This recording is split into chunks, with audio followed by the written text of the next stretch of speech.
Ah, yes, you've finally been able to go to your first concert. Here are a few tips and tricks to help you with your journey.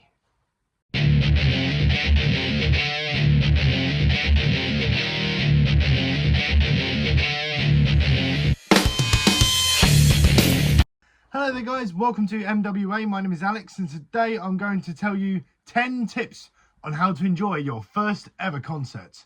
So you only get one shot at a first time, so make it count. Here are from what my experience would be from my very limited experience on going to concerts. Here are 10 tips that I've come up with to make your first gig memorable and make it the best time so you can go to many more gigs in the future. Let's do this.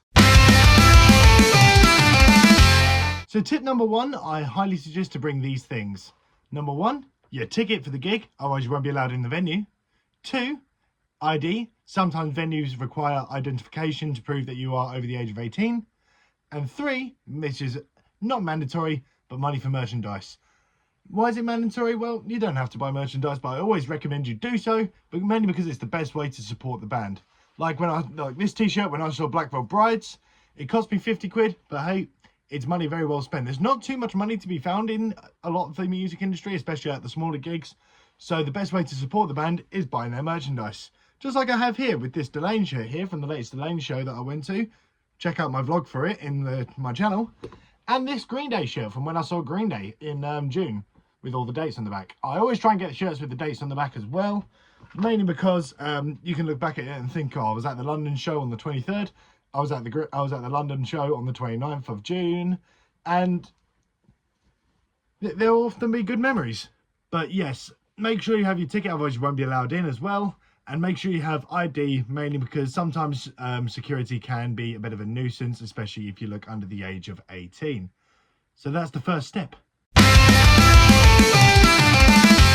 One personal OCD thing that I would often say to myself is I always love to get to the gigs early, mainly because you can take in the surrounding area. You can go for a few strolls around to see check out maybe if there's a good pub around the corner. Maybe have some food. Like I say, we'll get to more facts on that why, but always get to the gig early. Make sure you're there on time. There's nothing worse than missing one of the support acts or strolling in like a few songs into one of the support acts.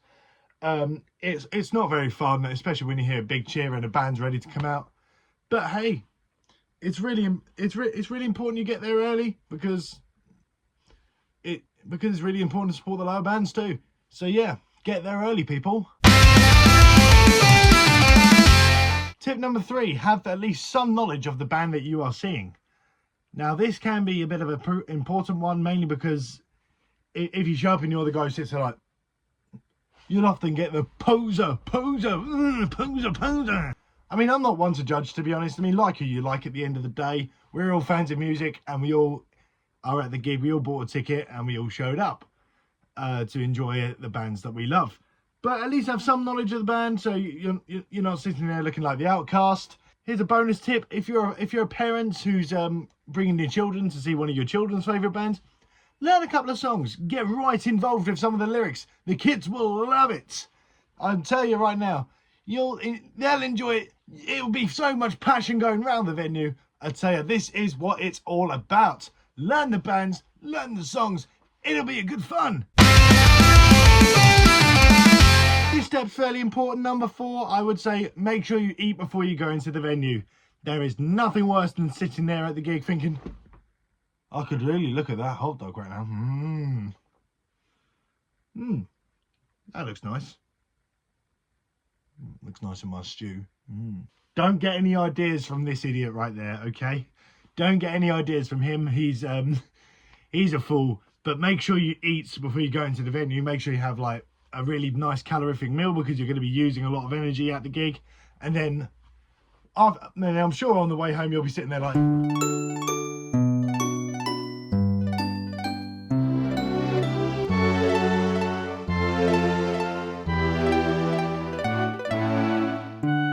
we'll get to more tips on that one in the future, but eat before you go in. Don't go to the gig on an empty stomach. It's absolutely important. And plus, when you're drinking, which will lead me on to point number 5. Following on, point number 5, don't get too drunk. It's really important not to get too drunk. I mean, if you're on an empty stomach and you're drinking, that's also a big no-no. Drinking on an empty stomach, I don't recommend it. Your body won't take the alcohol in very much, and you'll be sitting there slurring your words like Phil Mitchell on a Friday night. But yes, make sure you don't get too drunk, because security can chuck you out if you're too excessive on the alcohol. Not recommended by me at all. I don't really like it myself either, because you can wake up the next day and be like, oh, why did Judas Priest not play Living After Midnight? And it turned out Judas Priest did play Living After Midnight. You were just too drunk to remember it, you silly sod. So make sure you don't get too drunk, and try and enjoy the gig for while you can. So, yeah. Point number 6 is follow the band's instructions at all times. If a band says jump, you jump. If a band says dance, then you dance around. If the band says give me this lyric back, you give them that lyric back. Which also points to the previous point of make sure you have some knowledge of the band. Because there's nothing worse than sitting there when the band's telling you to sing a lyric back and you're going,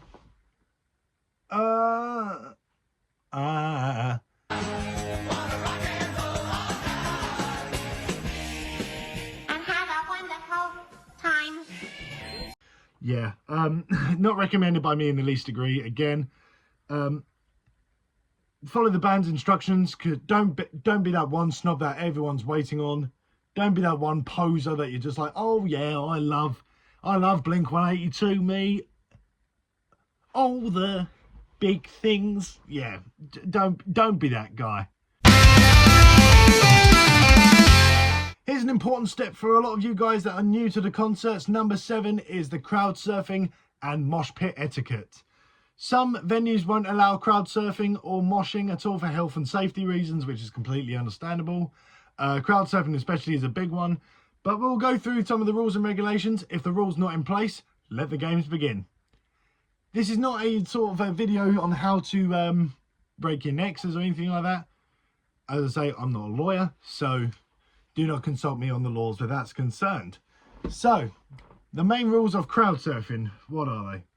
Well, if you want to crowd surf, make sure you're around a bunch of big dudes. That's the most important part. And as you're crowd surfing along, make sure you keep your arms and legs as high as possible. Also, make sure you spread your sort of like your wing sort of area, I guess. Make sure that's nice and spread out, because that's more area for people to hold up. I mean, I'm 18 stone myself. I'm a big dude, and that can get quite heavy, especially if you're not next to people like Mark Henry. But yeah, guys, as you're crowd surfing along, make sure you have eye contact to the steward, who will catch you. You'll be taken down safely, and you'll be told to walk to the back of the venue.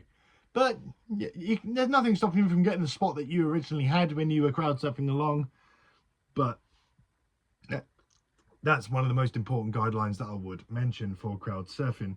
Health and safety is the #1 priority here, so don't ask over and over again, because people can get sick for lifting you constantly. If you're going to crowd surf from on stage, I always have to say keep a good eye contact with the fans, who will catch you and then dive right into their hands. As I say, if you're a big dude like me, I don't recommend this part. But if you're like us, if you're a smaller person, then that may be recommended too. But yeah, guys, that's important. That's important as well. Maximum on stage time, probably about 6 seconds, I would say, 6-7 seconds. You got the eye contact, maybe fist pump some of the band members as well. I think that would be a really cool addition. But that's for crowd surfing etiquette. Now, moshing etiquette. Moshing is probably the more dangerous one of the two. Mainly because there's more bodies involved than there's more big dude bodies, let's say, for example. So, the most important part when it comes to moshing, for the first few minutes of a mosh, have a watch on making sure what everyone's doing first. Get a feel of the whole atmosphere. Get a feel of like how much force everyone's like going to knock into each other with, and how much like pushing back into the pit that you'll probably be doing in that time.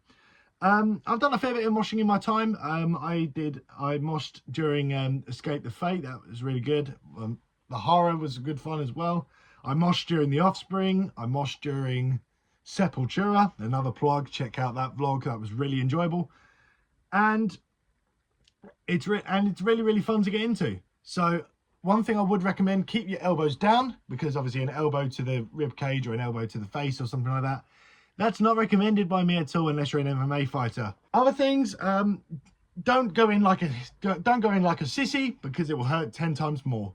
So if you're going into pit like, there'll probably be a bigger dude. They'll just be like, and they'll send you flying. I've been there, and I don't. It's not fun. It's not fun, especially if you're a smaller person as well. But mold with the people. If you're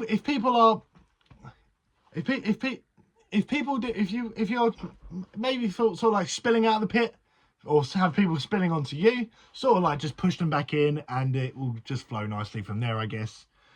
You'll as you can see in some of the footage here, the pits, there's people that are barging, but the most important rule of a mosh pit, if someone falls, pick them up. It's important. The stamping can lead to injuries. It can lead to absolutely horrificness. But if you're hurt in the pit, get out. If someone hurts you in the pit, try and be in good spirits about it. Try and be nice about things. Things happen, and accidents happen as well. But make sure nothing sexual as well happens in the mosh pit, because that can happen. As it's been known that sexual things can happen, and it's disgusting that people would actually stoop down that road. So they're my crowd surfing and mosh etiquette that I would suggest. I might do a whole video on it, on all the important rules and regulations regarding the mosh pit. It's fun stuff to do, but learn your limits, guys. Point number 8, don't touch or fangirl the band. Unless it's like a high five, fist pump, or a handshake at the end. Do not do anything inappropriate with the band. They won't like it, and they probably will school you. They'll probably school you for saying it, and you'll probably be chucked out of the venue for the rest of the evening. So be respectful to the band members, be polite, be kind. I mean, I've met quite a few band members in my time as a music fan. As you can see, I did Delane VIP. All the members of Delane were super, super friendly, super, super kind. Bonus tip, suggest something that this band did that you really enjoyed. Like, for example, when I met Diana Leah from Delane, she was super lovely, really, really friendly person. And one thing I did mention to her was a famous video that she did when every time a musician stubs her toe, their reaction. I thought it was a very, very clever usage of songs. And she said to me that she was thinking of doing a part 2, which was really, really cool. As well as meeting Alicia Vigil from Vigil of War. When I met her, I said, when's Vigil of War coming back to the UK? This was when I went to meet Dragon Force, which was really, really awesome experience in itself. And she said, hopefully very, very soon. So if you're showing interest in a lot of her other projects, that'll also be a good nod. There's nothing worse than liking a band and then you aggravate one of the members and it's like, oh, I don't like them anymore. It's just, I really wanted to be friends with Corpse Grinder. Get over yourself. Don't fanboy. Don't be like, I listen to every single album. I listen to every single song. This is my favourite song of all time. I love you. Don't be like that, Turnip. Please don't. So the gig's over. What's left to do? Well, number 9, memorise the journey you got to the venue. So memorise the train routes, the transport journey, the bus journey, etc. And then just do that same journey in reverse and you'll be home safe and sound. Venues normally finish at around about reasonable time to get home, but check out the trains and bus journeys for future news. Plan your journey ahead, as maybe even get a hotel if your train doesn't arrive after the time the gig finishes. Leaving gigs early is not recommended by me, but it's in emergency situations then needs must, I guess. But hey ho, this is what I'd recommend if I was in your shoes. Essentially, this is what I'd do. But memorize the way you got there, and then just do the same thing backwards. So much easier. So easy to memorize. Muscle memory always works as a favour in this one. But just remember all the important details. Just remember that Tesco I walked past, or the pub name that you walked past, and you'll be on the right track. Sometimes cities can be quite big. Sometimes places can be very obscure. So just memorize the way you came and do the same thing in reverse. And the final step, tip number 10, just have fun. You only get one shot at a first impression at a gig. You only get one first time, so make it count. Have fun, buy the merch, be safe, most importantly. Merge with the band members, get on well with the fans. The gig is what brings us together as a fan base. It's what helps everybody congregating all in one room at the same time. It's important to have fun, create memories, and cherish the time with your favourite friends and family for the rest of your life. So create those memories, go out there, go to the gig, spend that extra 20 quid on a shirt or something like that. I know it's probably gone up nowadays, cost of living crisis, but spend that extra money, have fun with your friends and family, create memories. Maybe even buy some patches as well, like this one from the Within Temptation gig when I saw Within Temptation. It's the Serenity patch from when I saw Serenity. Just so many memories you can create in your life. And although there's a few obstacles in the way that can halt or alter the journey, live your life. You only get one shot at it.